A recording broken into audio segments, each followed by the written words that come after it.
ಶನಿವಾರ ಬಳ್ಳಾರಿಯಲ್ಲಿ ಕೇಸರಿ ಕಲಿಗಳ ಕಹಳೆ. ಸರ್ಕಾರದ ವಿರುದ್ಧ ಬಿಜೆಪಿ ಶಕ್ತಿ ಪ್ರದರ್ಶನಕ್ಕೆ ಸಿದ್ಧತೆ. ಪಾದಯಾತ್ರೆಗೆ ಗ್ರೀನ್ ಸಿಗ್ನಲ್ ಸಿಗದಿದ್ದಕ್ಕೆ ರೆಡ್ಡಿ ಬೇಸರ.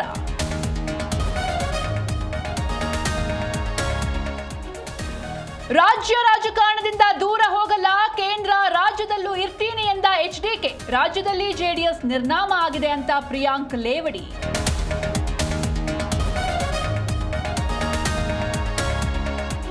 ಪೌರಾಯುಕ್ತಿಗೆ ಕೈ ಮುಖಂಡನಿಂದ ಬೆದರಿಕೆ ಕೇಸ್. ಉಸ್ತುವಾರಿ ಸಚಿವರಿಗೂ ವಾರ್ನ್ ಮಾಡಿದ್ರ ರಾಜೀವ್ ಗೌಡ.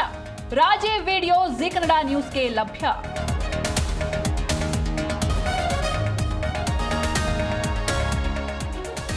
ನಾನು ನನ್ನ ತಂಗಿ ಬೇರೆಯಾಗಿ 3 ವರ್ಷ ಕಳೆದಿದೆ. ಸಹವಾಸ ದೋಷದಿಂದ ನನ್ನ ತಂಗಿ ದಾರಿ ತಪ್ಪಿದ್ದಾಳೆ. ವಂಚನೆ ಕೇಸ್ ಬಗ್ಗೆ ನಟಿ ಕಾರುಣ್ಯ ರಾಮ್ ಸ್ಪಷ್ಟನೆ.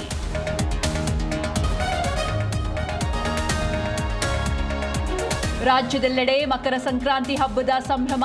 ಎಳ್ಳು ಬೆಲ್ಲ ಹಂಚಿ ಸಂಭ್ರಮಿಸಿದ ನಾಡಿನ ಜನತೆ. ಗವಿಗಂಗಾಧರೇಶ್ವರ ಸನ್ನಿಧಿಯಲ್ಲಿ ಸೂರ್ಯ ವಿಸ್ಮಯ.